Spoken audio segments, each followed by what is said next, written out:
Clemson turns up the heat on the ACC.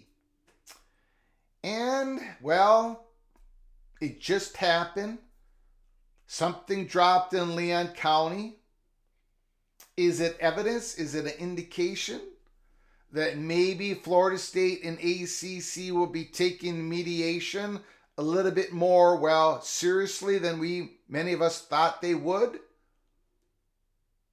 Welcome to episode 396 of College Football's Peek Around the Corner with your host, Greg Pflugar. We cover everything in college football because we love everything in college football. And if you do as well, please subscribe to our channel, smash the like button.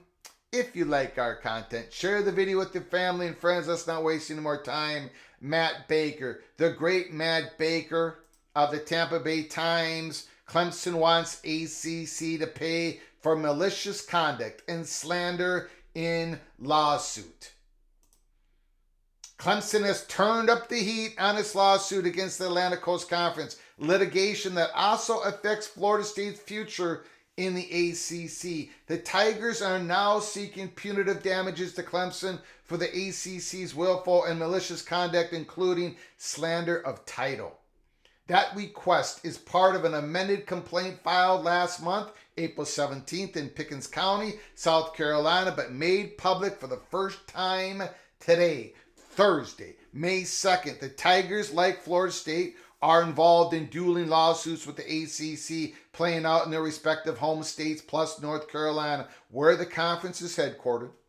Many of the arguments have been the same, but both Clemson and Florida State want guidance from the home courts about their enforceability of the $130 million exit fee to lead the league. They also seek clarity on who owns the TV rights to their home games when they join another conference. Clemson's tactics generally have been milder, kinder than the ones used by Florida State, but the Tigers have ramped things up by requesting unspecified damages from the ACC, a point that wasn't included in the school's initial March complaint. Clemson's argument centers around the interpretation of the grant of rights. That's the contract where schools like Florida State and Clemson give or grant their TV rights to the conference to sell. The ACC sold them to ESPN, and the league then doles out the money to Florida State, Clemson, and its peers. According to the ACC, the conference owns those TV rights until 2036, even if the Seminoles and the Tigers are no longer in the ACC. The school disagree. The schools disagree. Florida State and Clemson. Clemson took that disagreement to a whole nother level. In its updated complaint revealed today, the school said the conference knew its claims were false and acted with reckless disregard. The suit said was to harm Clemson and deter its exit from the conference by, among other means, seeking to diminish the value of Clemson's intangible property. The dispute over who owns future TV rights affects hundreds of millions of dollars in future revenue for Clemson and Florida State and any conference either school would join if they leave the league. Why would the Big Ten or the SEC want either program if the TV money from their home games continues to go to the ACC? Great question. They won't.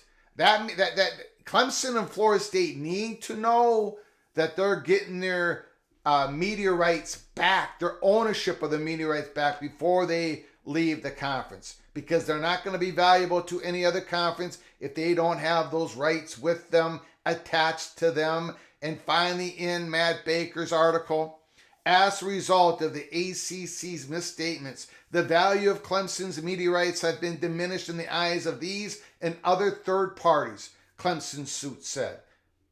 The value injures Clemson, impedes its ability to negotiate with future media partners, media rights agreements, and worsens its negotiating position with potential future collaborators.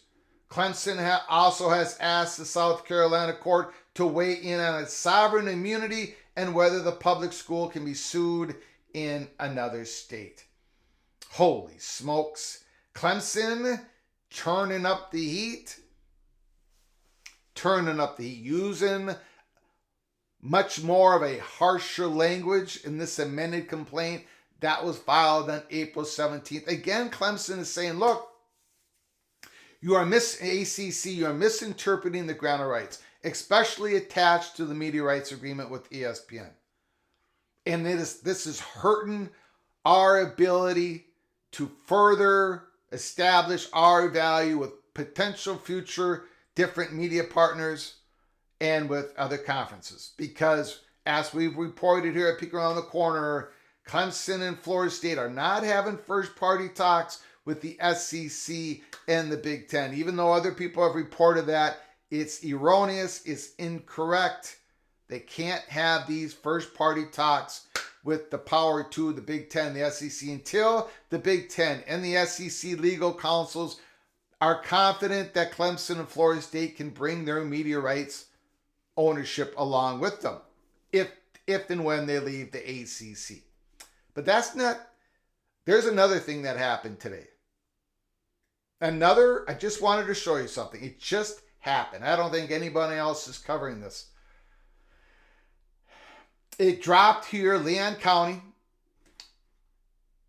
ACC, let me make it bigger here. ACC versus Florida State. Join motion to extend deadline for selection of mediator. Plaintiff, Florida State University Board of Trustees, and the defendant, the Atlantic Coast Conference, respectively move for an extension of the deadline to inform the court of the parties selected mediator as follows. You remember on April 22nd, we did a live broadcast. We had live streaming into the court of Leon County, Judge Cooper. On April 22nd, 2024, the court ordered the parties to mediate within 120 days of the order. But the parties are to stipulate to a mediator within 10 days of the order by May 2nd, 2024, which is today.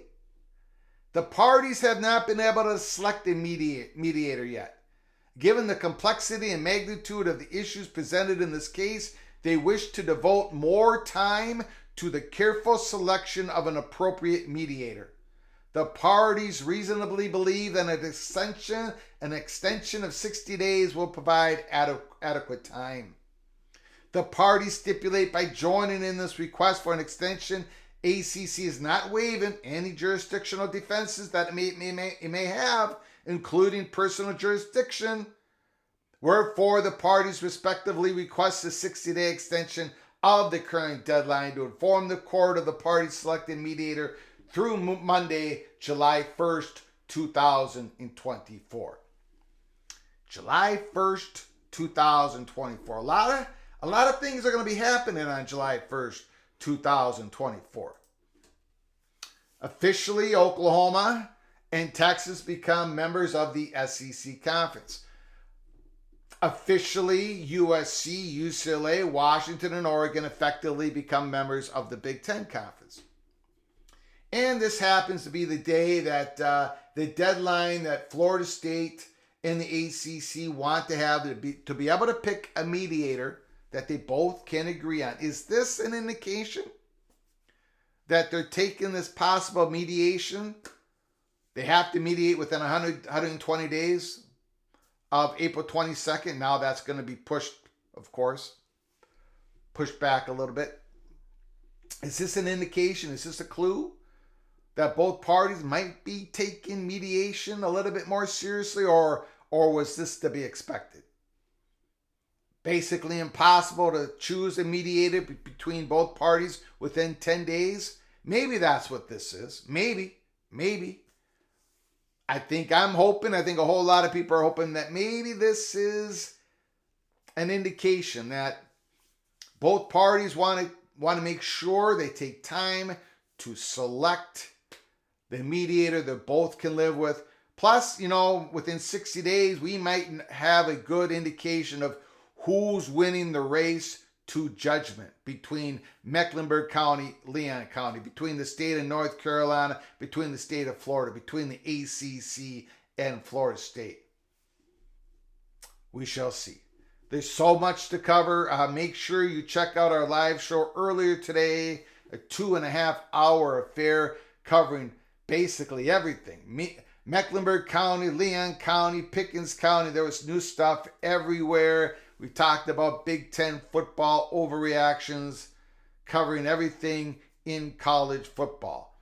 Until next time, from all of us at PATC to all of you, please you all take great care of each other. Thank you so very much.